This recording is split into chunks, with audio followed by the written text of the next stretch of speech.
if you have P.A.D, which is very serious sometimes and could cause even an amputation and early death, which means you probably have pretty serious coronary artery disease and may be at high risk for a heart attack or stroke. Is this correct, doctor? If you could amplify on that, Dr. Powell? That's absolutely correct. And one of the things that's an interesting and unfortunate statistic is that if you undergo an amputation within 5 years, there's a 50% chance of you dying.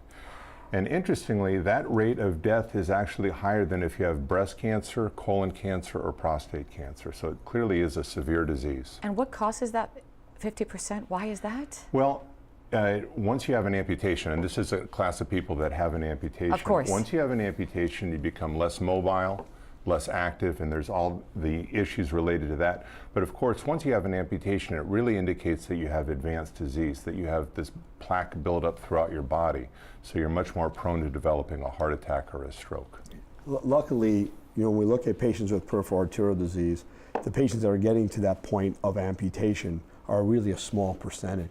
So already by the time we get to that area, that that amount of, or that particular type of patient is not as common as as all the people involved with peripheral arterial disease. We think almost 5% of patients over 60 probably have peripheral arterial disease. Yeah, Olga, I think that's a very important point. We don't want to scare people. We're not saying that if you have peripheral arterial disease, you're going to have an amputation or die, but it's certainly something that we want to address.